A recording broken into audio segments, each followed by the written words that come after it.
नमस्कार दोस्तों, आइए सुनते हैं मुंशी प्रेमचंद्र के द्वारा लिखी कहानी जेल। मृदुला मजिस्ट्रेट के इल्जाम से जनाने जेल में वापस आई। बरी हो जाने की गुलाबी आशा उसके कपोलों पर चमक रही थी।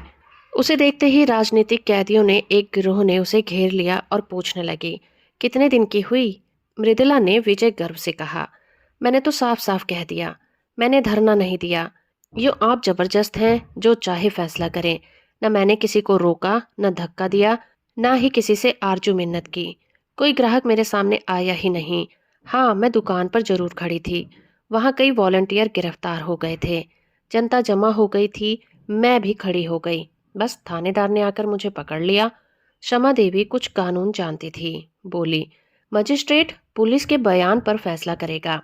मैं ऐसे कितने ही मुकदमे देख चुकी हूँ। मृदुला ने प्रतिवाद किया, पुलिस वालों को मैंने ऐसा रगड़ा कि वो याद करेंगे। मैं मुकदमे की कार्रवाई में भाग लेना चाहती थी, लेकिन जब मैंने उनके गवाहों को सरासर झूठ बोलते देखा तो मुझसे जब्त ना हो सका और मैंने भी उनसे जिरह करनी शुरू कर दी। मैंने भी इतने दिनों घास नहीं खोदी है। हाँ, थोड़ा सा कानून जानती हूँ। पुलिस ने समझा होगा ये कुछ बोलती ना होगी, बस जो बयान चाहेंगे वो दे देंगे। जब मैंने जिरह शुरू की तो सब बगले झांकने लगे। मैंने 3 गवाहों को झूठा साबित कर दिया। उस समय जाने कैसे मुझे चोट सूझती गई। मजिस्ट्रेट ने थानेदार को 2-3 बार फटकार भी बताई। वे मेरे प्रश्नों का उलझुल जवाब देता था तो मजिस्ट्रेट बोल उठता था, जब वो कुछ पूछती है उसका जवाब दो, फिजूल की बातें क्यों करते हो। जब मियाँ जी का मुंह जरा सा निकल आता था, मैंने सबों का मुंह बंद कर दिया। अभी साहब ने फैसला तो नहीं सुनाया, लेकिन मुझे विश्वास है बरी हो जाऊंगी। मैं जेल से नहीं डरती, लेकिन बेवकूफ़ भी नहीं बनना चाहती। हाँ, वहाँ हमारे मंत्री जी भी थे और बहुत सी बड़ी बहनें भी। सब यही कहती थीं, तुम छूट जाओगी। महिलाएं उसे द्वेष भरी आंखों से देखती हुई चली गईं। उनमें किसी की मियाद साल भर की थी, किसी की 6 महीने की। उन्होंने अदालत के सामने जबान भी न खोली थी। उनकी नीति में यह अधर्म से कम नहीं था। मृदुला पुल मृदुला पुलिस से जिरह करके उनकी नजरों में गिर गई थी। सजा हो जाने पर उसका व्यवहार क्षम्य हो सकता था, लेकिन बरी हो जाने में तो उसका कुछ प्रायश्चित ही ना था। दूर जाकर वो देवी में दूर जाकर एक देवी ने कहा, इस तरह तो हम लोग भी छूट जाते। हमें तो यह दिखाना है नौकरशाही से हमें न्याय की कोई आशा नहीं है। दूसरी महिला बोली, यह तो क्षमा मांग लेने के बराबर है। गई तो थी धरना देने, नहीं दुकान पर जाने का काम ही क्या था। वॉलंटियर गिरफ्तार हुए थे अपनी बला से। आप वहां क्यों गई? मगर अब कहती हैं मैं धरना देने गई ही नहीं। यह तो क्षमा मांगना हुआ साफ साफ। तीसरी देवी मुंह बनाकर बोली, जेल में रहने के लिए बड़ा कलेजा चाहिए। उस वक्त तो वाह वाह लूटने के लिए आ गई, अब रोना आ रहा है। ऐसी स्त्रियों को तो राष्ट्रीय कामों में नगीच ही नहीं आना चाहिए। आंदोलन को बदनाम करने से क्या फायदा। केवल महादेवी अब तक मृदुला के पास चिंता में डूबी खड़ी हुई थी। उन्होंने एक उद्दंड व्याख्यान देने के अपराध में साल भर की सजा पाई थी। दूसरी जिले में 1 महीना हुआ यहाँ आई थी। अभी मियाद पूरी होने में 8 महीने बाकी थे। यहाँ के 15 कैदियों में से किसी से उनका दिल न मिलता था। जरा जरा सी बातों में उनके लिए आपस में झगड़ना, बनाव सिंगार की चीजों के लिए लेडी वार्डरों से खुशामदे करना, घर वालों से मिलने के लिए व्यग्रता दिखलाना उन्हें पसंद नहीं था। वही कुत्सा और कन्फ्यूसियां जेल के भीतर भी थी। शमा उन सबों से दूर थी। उनके जाति प्रेम उनके जाति प्रेम का वारा पार ना था। इस रंग में पगी हुई थी, पर अन्य देवियां उसे घमंडित समझती थी और अपेक्षा का जवाब उपेक्षा से देती थी। मृदुला को हिरासत में आए 8 दिन हुए थे। इतने ही दिनों में शमा को उससे विशेष स्नेह हो गया था। मृदुला में वह संकीर्णता और एशिया न थी, न निंदा करने की आदत, न श्रृंगार की धुन और न भद्दी दिल्लगी का शौक। उसके हृदय में करुणा थी, सेवा का भाव था, देश का अनुराग था। शमा ने सोचा था इसके साथ 6 महीने आनंद से कट जाएंगे, लेकिन दुर्भाग्य यहाँ भी उसके पीछे पड़ा हुआ था। कल मृदुला यहाँ से चली जाएगी, वो फिर अकेली हो जाएगी। यहाँ ऐसा कौन है जिसके साथ घड़ी भर बैठकर वो दुख दर्द सुनाएगी, देश चर्चा करेगी। यहाँ तो सभी के मिजाज आसमान पर हैं। मृदुला ने पूछा, तुम्हें तो अभी 8 महीने बाकी हैं बहन। शमा ने हसरत के साथ कहा, किसी न किसी तरह कट ही जाएंगे बहन, पर तुम्हारी याद बराबर सताती रहेगी। इसी एक सप्ताह के अंदर तुमने मुझ पर न जाने क्या जादू कर दिया है। जब से तुम आई हो मुझे जेल जेल जैसा मालूम नहीं होता था। कभी कभी मिलती रहना। मृदुला ने देखा शमा की आंखें डबडबाई हुई थी। ढाढ़स देती हुई बोली, जरूर मिलूंगी दीदी। मुझसे तो खुद न रहा जाएगा। भान को भी लाऊंगी। कहूंगी चल, तेरी मौसी आई है, तुझे बुला रही है। दौड़ा हुआ आएगा। अब तुझसे आज कहती हूँ बहन, मुझे यहाँ किसी की याद थी तो भान की। बेचारा रोया करता होगा, मुझे देखकर रूठ जाएगा। तुम कहाँ चली गई थी? मुझे छोड़कर क्यों चली गई थी? जाओ, मैं तुमसे बोलता नहीं। तुम मेरे घर से निकल जाओ। बड़ा शैतान है बहन, क्षण भर निचला नहीं बैठता। सवेरे उठते ही कहता है, जब एक झंडी कंधे पर रख कर कहता है ताली छलाप पीनी हलाम है, तो देखते ही बनता है। बाप को तो कहता है तुम गुलाम हो। वह एक अंग्रेजी कंपनी में है। बार बार इस्तीफा देने का विचार करके रह जाता है, लेकिन गुजर बसर के लिए कोई उद्यम करना ही पड़ेगा। कैसे छोड़ दे? वह तो छोड़ बैठे होते। तुमसे सच कहती हूँ, गुलामी से उन्हें घृणा है, लेकिन मैं ही समझाती रहती हूँ। बेचारे कैसे दफ्तर जाते होंगे, कैसे भान को संभालते होंगे। सास जी के पास तो रहता ही नहीं है। वह बेचारी बूढ़ी है, उसके साथ कहाँ कहाँ दौड़े। चाहती है कि मेरी गोद में दबक कर बैठा रहे, और भान को गोद से चिढ़ है। अम्मा मुझ पर बहुत बिगड़ेगी, बस यही डर लगा रहता है। मुझे देखने एक बार भी नहीं आई। कल अदालत में बाबूजी मुझसे कहते थे तुमसे बहुत खफा है। 3 दिन तक तो दाना पानी छोड़ बैठी थी। इस छोकरी ने कुल मर्जाद डुबो दी, खानदान में दाग लगा दिया। कलमुई कहीं की कुलच्छनी, न जाने क्या क्या बकती रही। मैं उनकी बातों को बुरा नहीं मानती, पुराने जमाने की है ना। उन्हें कोई चाहे कि आकर हम लोगों से मिल जाए, तो यह उनका अन्याय है। चलकर मनाना पड़ेगा। बड़ी मन्नतों से मानेंगी। कल की कथा होगी, देख लेना। ब्राह्मण खाएंगे, बिरादरी जमा होगी। जेल का पश्चाताप तो करना ही पड़ेगा। तुम हमारे घर 2-4 दिन रहकर तब जाना बहन। मैं आकर तुम्हें ले जाऊंगी। शमा आनंद के इन प्रसंगों से वंचित है। वो विधवा है, अकेली है। जलियांवाला बाग में उसका सर्वस्व लुट चुका है। पति और पुत्र दोनों ही आहुति चढ़ चुकी है। अब कोई ऐसा नहीं है जिसे वो अपना कह सके। अभी उसका हृदय इतना विशाल नहीं हुआ है कि प्राणी मात्र को अपना समझ सके। इन 10 वर्षों में उसका व्यथित हृदय जाति सेवा में धैर्य और शांति खोज रहा है। जलियांवाला बाग में उसका सर्वस्व लुट चुका है। पति और पुत्र दोनों की ही आहुति जा चुकी है। अब कोई ऐसा नहीं है जिसे वो अपना कह सके। अभी उसका हृदय इतना विशाल नहीं हुआ है कि प्राणी मात्र को वो अपना समझ सके। इन 10 वर्षों से उसका व्यथित हृदय जाति सेवा में धैर्य और शांति खोज रहा है। जिन कारणों से उसके बसे हुए घर को उजाड़ दिया है, उसकी गोद सूनी कर दी, उन कारणों का अंत करने और उनको मिटाने में वो अपना जी जान लगा देना चाहती है। बड़े से बड़े बलिदान तो वह पहले ही कर चुकी थी। अब उसके हृदय के सिवा उसके पास होम करने को कुछ भी नहीं था। औरों के लिए जाति सेवा सभ्यता का एक संस्कार हो या यशोपार्जन का एक साधन, क्षमा के लिए तो ये तपस्या थी। और वह नारीत्व की सारी शक्ति और श्रद्धा के साथ उसकी साधना में लगी हुई थी। लेकिन आकाश में उड़ने वाला पक्षी को भी अपने बसेरे की याद आती है। क्षमा के लिए ये आश्रय कहाँ था? यही वह अवसर थे जब क्षमा भी आत्म संवेदना के लिए आकुल हो जाती थी। यहाँ मृदुला को पाकर वो अपने को धन्य मान रही थी, पर वो छां भी इतनी जल्दी हट गई। क्षमा ने व्यथित कंठ से कहा, यहाँ से जाकर भूल जाओगे मृदुला। तुम्हारे लिए तो वह रेलगाड़ी का परिचय है, और मेरे लिए तुम्हारे वादे उसी परिचय के वादे हैं। कभी भेंट हो जाएगी तो या तो पहचानोगी ही नहीं, या जरा मुस्कुराकर नमस्ते करती हुई अपनी राह चली जाओगी। यही दुनिया का दस्तूर है। अपने रोने से छुट्टी ही नहीं मिलती। दूसरों के लिए कोई क्यों कर रोए। तुम्हारे लिए तो मैं कुछ नहीं थी, मेरे लिए तुम बहुत अच्छी थी। मगर अपने प्रियजनों में बैठकर कभी कभी इस अभागिन को याद जरूर कर लेना।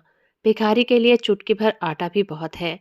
दूसरे दिन मजिस्ट्रेट ने फैसला सुना दिया। मृदुला बरी हो गई। संध्या समय वह सब बहनों से गले मिलकर रोकर रुलाकर चली गई, मानो मैके से विदा हो गई हो।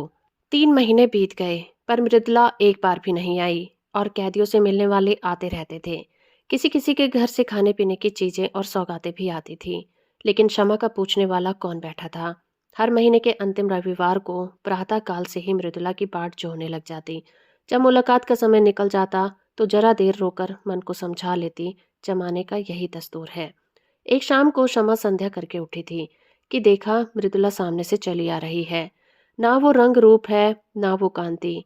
दौड़कर उसे गले से लिपट गई और रोती हुई बोली, ये तेरी क्या दशा है मृदुला? सूरत ही बदल गई है। क्या बीमार है? मृदुला की आंखों से आंसुओं की छड़ी लगी हुई थी। बोली, बीमार तो नहीं हूं बहन, विपत्ति से बंधी हुई हूं। तुम मुझे खूब कोस रही होगी। उन सारी निठुराइयों का प्रायश्चित करने आई हूं और सब चिंताओं से मुक्त कराई हूं। क्षमा कांप उठी, रूधे हुए कंठ से बोली, कुशल तो है ना बहन? इतनी जल्दी तुम यहाँ क्यों आ गई? अभी तो 3 महीने भी नहीं हुए। मृदुला मुस्कुराई, पर उसकी मुस्कुराहट में रुदन छुपा हुआ था। फिर बोली, अब सब कुशल है बहन, सदा के लिए कुशल है। कोई चिंता ही नहीं रही। अब यहाँ जीवन यापन करने को तैयार हूँ। तुम्हारे स्नेह और कृपा का मूल्य अब समझ रही हूँ। उसने एक ठंडी सांस ली और सजल नेत्रों से बोली, तुम्हें बाहर की खबरें क्या मिली होंगी? परसों शहर में गोलियां चली। देहातों में आजकल संगीनों की नोक पर लगान वसूला जाता है। किसानों के पास रुपए हैं नहीं तो दें कहाँ से? अनाज का भाव दिन पर दिन गिरता जाता है। पौने 2 रुपए में मन भर गेहूं आता है। मेरी उम्र भी अभी क्या है? अम्मा जी कहती हैं कि अनाज इतना सस्ता कभी नहीं था। खेत की उपज से बीजों तक के दाम नहीं आ पाते। मेहनत की सिंचाई इसके ऊपर। गरीब किसान लगान कहाँ से देगा? उस पर सरकार का हुक्म है कि लगान की कड़ाई के साथ वसूल किया जाए। किसान इस पर भी राजी है कि हमारी जमा थमा नीलाम कर लो, घर कुर्क कर दो, अपनी जमीन ले लो। मगर यहाँ के अधिकारियों को अपनी कारगुजारी दिखाने की फिक्र पड़ी हुई है। वो चाहे प्रजा को चक्की में पीस ही क्यों न डालें, सरकार उन्हें मना न करेगी। मैंने सुना है कि वो उल्टे और सह देती है। सरकार को तो अपने कर से मतलब है, प्रजा मरे या जिए उससे उनको क्या प्रयोजन है। अक्सर जमींदारों ने भी लगान वसूल करने से इनकार कर दिया है। अब पुलिस उनकी मदद कर भेजी जाती है। भैरवगंज का सारा इलाका लूटा जा रहा है। मरता क्या ना करता। किसान भी घर बार छोड़कर भागे जा रहे हैं। एक किसान के घर में घुसकर कई कांस्टेबल ने उसे पीटना शुरू कर दिया। बेचारा बैठा मार खाता रहा। उसकी स्त्री से ना रहा गया। शामत की मारी कांस्टेबल को कुवचन कहने लगी। एक सिपाही ने उसे नंगा कर दिया। क्या कहूँ बहन, कहते शर्म आती है। हमारे ही भाई इतनी निर्दयता करें, इससे ज्यादा दुख और लज्जा की और क्या बात हो सकती है। किसान से जब्त ना हुआ, कभी पेट भर गरीबों को खाने को तो मिलता नहीं। इस पर इतना कठोर परिश्रम, न देह में बल है न दिल में हिम्मत। पर मनुष्य का हृदय ही तो ठहरा। बेचारा बेदम पड़ा हुआ था। स्त्री का चिल्लाना सुनकर उठ बैठा और उस दुष्ट सिपाही को धक्का देकर जमीन पर गिरा दिया। फिर दोनों में कुस्तम कुश्ती होने लगी। एक किसान किसी पुलिस के आदमी के साथ इतनी बेअदबी करे, इसे भला वो कहीं बर्दाश्त कर सकती है? सब कांस्टेबल ने गरीब को इतना मारा कि वो मर गया। शमा ने कहा, गांव के और लोग तमाशा देखते रहे होंगे। मृदुला तीव्र कंठ से बोली, बहन, प्रजा की तो हर तरह से मरण है। अगर 10-20 आदमी जमा हो जाते हैं तो पुलिस कहती है हमसे लड़ने आए हैं, डंडे चलाने शुरू कर देते हैं। और अगर कोई आदमी क्रोध में आकर एकाध कंकड़ फेंक भी देता है तो गोलियां चला देते हैं। 10-20 आदमी भुन जाते हैं, इसीलिए लोग जमा नहीं होते। लेकिन जब वो किसान मर गया तो गांव वालों को तैश आ गया। लाठियां ले लेकर दौड़े और कांस्टेबल को घेर लिया। संभव है 2-4 आदमियों ने लाठियां चलाई भी होंगी। कांस्टेबल ने गोलियां चलानी शुरू कर दी। 2-3 सिपाहियों को हल्की चोटें आईं। उनके बदले में 12 आदमियों की जानें चली गईं और कितनों ही के अंग भंग कर दिए गए। इन छोटे छोटे आदमियों को इसीलिए तो इतने अधिकार दिए गए हैं कि उनका दुरुपयोग किया जाए। आधे गांव का कत्लेआम करके पुलिस विजय के नगाड़े बजाती हुई लौट गई। गांव वालों की फरियाद कौन सुनता? गरीब हैं, बेकस हैं, अपंग हैं। जितने आदमियों को चाहो मार डालो। अदालत और हकीमों से तो उन्होंने न्याय की आशा करना छोड़ दिया है। आखिर सरकार ही ने तो कांस्टेबलों को ये मुहिम सर करने के लिए भेजा था। वो किसानों की फरियाद क्यों सुनने लगी?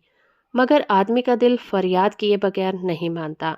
गांव वालों ने अपने शहर के भाइयों से फरियाद करने का निश्चय किया। जनता और कुछ नहीं कर सकती, हमदर्दी तो कर सकती है। दुख कथा सुनकर आंसू तो बहाती है। दुखियारों को हमदर्दी के आंसू भी कम प्यारे नहीं होते।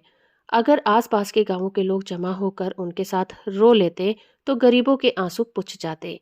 किंतु पुलिस ने उस गांव की नाकेबंदी कर रखी थी। चारों सीमाओं पर पहरे बिठा दिए गए थे। ये घाव पर नमक था, मारते भी हो और रोने भी नहीं देते। आखिर लोगों ने लाशें उठाई और शहर वालों को अपनी विपत्ति की कथा सुनाने चले। इस हंगामे की खबर पहले ही शहर में पहुंच गई थी। इन लाशों को देखकर जनता उत्तेजित हो गई और जब पुलिस के अध्यक्ष ने इन लाशों का जुलूस निकालने की अनुमति ना दी तो लोग और भी चिल्ला गए। बहुत बड़ा जमाव हो गया और बाबूजी भी इसी दल में थे। और मैंने उन्हें रोका, मत जाओ, आज का रंग अच्छा नहीं है। तो कहने लगे, मैं किसी से लड़ने थोड़ी ही जाता हूँ। जब सरकार की आज्ञा के विरुद्ध जनाजा चला तो 50,000 आदमी साथ थे। उधर 500 सशस्त्र पुलिस रास्ता रोके खड़ी थी। सवार, प्यादे, सार्जेंट, पूरी फौज थी।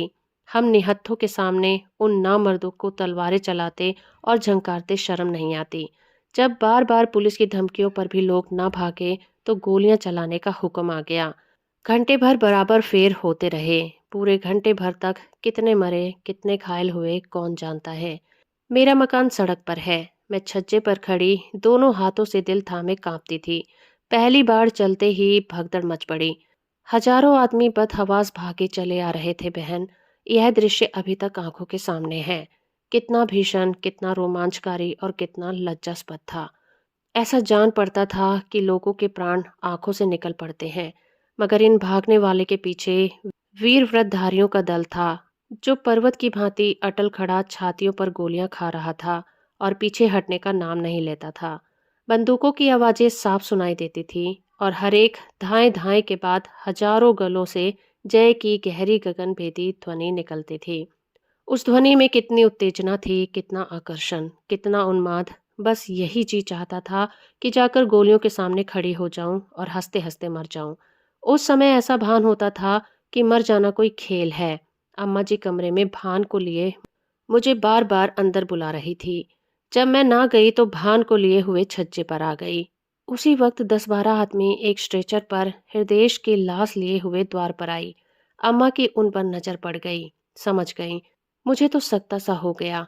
अम्मा ने जाकर एक बार बेटे को देखा, उसे छाती से लगाया, चूमा, आशीर्वाद दिया और उन्मत्त दशा में चौरस्ते की तरफ चली गई, जहां से अब भी धाएं और जय की ध्वनि बारी बारी से आ रही थी।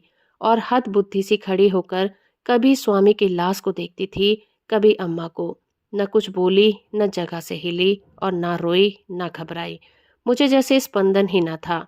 चेतना जैसे लुप्त हो गई थी। क्षमा। तो क्या अम्मा भी गोलियों के स्थान पर पहुंच गई? मृदुला। हाँ, यही तो विचित्रता है बहन। बंदूक की आवाजें सुनकर कानों पर हाथ रख लेती थी। खून देखकर मूर्छित हो जाती थी। वही अम्मा वीर सत्याग्रहियों की साफों को चीरती हुई सामने खड़ी हो गई और एक ही क्षण में उनकी लाश भी जमीन पर गिर पड़ी। उनके गिरते ही योद्धाओं का धैर्य टूट गया। व्रत का बंधन टूट गया। सभी के सिर पर खून सा सवार हो गया। निहत्थे थे, अशक्त थे, पर हर एक अपने अंदर अपार शक्ति का अनुभव कर रहा था। पुलिस पर धावा कर दिया। सिपाहियों ने इस बाढ़ को आते देखा तो होश जाते रहे। अपनी जानें लेकर भागे, मगर भागते हुए भी गोलियां चलाते जाते थे। भान छज्जे पर खड़ा था। न जाने किधर से एक गोली आकर उसकी छाती में लगी। मेरा लाल वहीं पर गिर पड़ा। सांस तक न ली। मगर मेरी आंखों में अब भी आंसू न थे।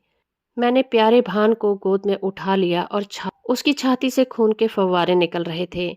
मैंने उसे जो दूध पिलाया था उसे वह खून से अदा कर रहा था। लड़कपन, जवानी और मौत, तीनों मंजिलें एक ही हिचकी में समाप्त हो गई। मैंने बेटे को बाप की गोद में लिटा दिया। इतने में कोई स्वयं सेवक अम्मा जी को भी ले आया। मालूम होता था लेटी हुई मुस्कुरा रही हैं। मुझे तो रोकती रहती थी और खुद इस तरह जाकर आग में कूद पड़ी, मानो वो स्वर्ग का मार्ग हो। बेटे ही के लिए जीती थी, बेटे को अकेला कैसे छोड़ती। जब नदी के किनारे तीनों लाशें एक ही चिता में रखी गईं, तब मेरा सकता टूटा और होश आया। एक बार जी में आया कि चिता में जाकर बैठ जाऊं। सारा कुनबा एक साथ ईश्वर के दरबार में जा पहुंचे। लेकिन फिर सोचा, तूने अभी ऐसा काम ही क्या किया है जिसका इतना ऊंचा पुरस्कार मिले। बहन, चिता की लपटों ने मुझे ऐसा मालूम हो रहा था कि अम्मा जी सचमुच भान को गोद में लिए बैठी मुस्कुरा रही हैं और स्वामी जी खड़े मुझसे कह रहे हैं, तुम जाओ और निश्चित होकर अपना काम करो। रक्त और अग्नि ही में तो देवता बसते हैं। मैंने सिर उठाकर देखा। नदी के किनारे न जाने कितने चिताएं जल रही थी। दूर से वो चितावली ऐसी मालूम होती थी मानो देवता ने भारत का भाग्य बढ़ने के लिए भट्टियां जलाई हों। जब चिताएं राख हो गईं तो हम लोग लौटे, लेकिन उस घर में जाने की हिम्मत न पड़ी। मेरे लिए अब वह घर घर न था। मेरा घर तो अब यह है जहां बैठी हूँ, या फिर वही चिता है। मैंने घर का द्वार भी नहीं खोला। महिला आश्रम में चली गई। कल की गोलियों में कांग्रेस कमेटी का सफाया हो गया था। यह संस्था बागी बना डाली गई थी। उसके दफ्तर पर पुलिस ने छापा मारा और उस पर अपना ताला डाल दिया। महिला आश्रम पर भी हमला हुआ। उस पर अपना ताला डाल दिया गया। हमने एक वृक्ष की छाह में अपना नया दफ्तर बनाया और स्वच्छंदता के साथ काम करते रहे। यहाँ दीवारें हमें कैद न कर सकती थीं। हम भी वायु के समान मुक्त हो गए थे। संध्या समय हमने एक जुलूस निकालने का फैसला किया। कल के रक्तपात की स्मृति, हर्ष और मुबारकबाद में जुलूस निकलना आवश्यक था। लोग कहते हैं जुलूस निकालने से क्या होता है। इससे यह सिद्ध होता है कि हम जीवित हैं, अटल हैं और मैदान से हटे नहीं हैं। हमें अपने हार ना मानने वाली आत्माभिमान का प्रमाण देना था। हमें ये दिखाना था कि हम गोलियों और अत्याचार से भयभीत होकर अपने लक्ष्य से हटने वाले नहीं हैं और हम उस व्यवस्था का अंत करके रहेंगे जिसका आधार स्वार्थपरता और खून पर है। उधर पुलिस ने भी जुलूस को रोककर अपनी शक्ति और विजय का प्रमाण देना आवश्यक समझा। शायद जनता को धोखा हो गया हो कि कल की दुर्घटना ने नौकरशाही का नैतिक ज्ञान जागृत कर दिया है। इस धोखे को दूर करना उसने अपना कर्तव्य समझा। पुलिस अधिकारियों की इसीलिए गुलामी करती है कि उसे वेतन मिलता है। पेट की गुलामी उससे सब कुछ करवा लेती है। महाराजा का हुक्म लोग इसीलिए नहीं मानते कि उससे उपकार की आशा या हानि का भय होता है। ये अपार जनसमूह क्या मुझसे किसी फायदे की आशा रखता था? उसे मुझसे किसी हानि का भय था? कदापि नहीं। फिर भी वो कड़े से कड़े हुक्म को मानने के लिए तैयार था। उसी वक्त पुलिस ने मेरी गिरफ्तारी का वारंट दिखाया। वारंट देखते ही तुम्हारी याद आ गई। पहले तुम्हें मेरी जरूरत थी, अब मुझे तुम्हारी जरूरत है। उस वक्त तुम मेरी हमदर्दी की भूखी थी, अब मैं सहानुभूति की भिक्षा मांग रही हूँ। मगर मुझ में अब लेश मात्र भी दुर्बलता नहीं है। मैं चिंताओं से मुक्त हूँ। मजिस्ट्रेट जो कठोर से कठोर दंड प्रदान करे उसका स्वागत करूंगी। अब मैं पुलिस से किसी आपेक्ष या असत्य आरोपण का प्रतिवाद नहीं करूंगी, क्योंकि मैं जानती हूँ मैं जेल के बाहर रहकर जो कुछ कर सकती हूँ जेल के अंदर रहकर उससे ज्यादा कर सकती हूँ। जेल के बाहर भूलों की संभावना है, बहकने का भय है, समझौते का प्रलोभन है, स्पर्धा की चिंता है। जेल सम्मान और भक्ति की एक रेखा है जिसके भीतर शैतान कदम नहीं रख सकता। मैदान में जलता हुआ अलाव वायु में अपनी उष्णता को खो देता है, लेकिन इंजन में बंद होकर वही आग संचालन शक्ति का अखंड भंडार बन जाती है। तो दोस्तों, अभी आप सुन रहे थे मुंशी प्रेमचंद्र के द्वारा लिखी कहानी जेल। उम्मीद करती हूँ ये कहानी और मेरा प्रयास आपको अच्छा लगा होगा। वीडियो को लाइक और चैनल को सब्सक्राइब करना बिल्कुल मत भूलिएगा।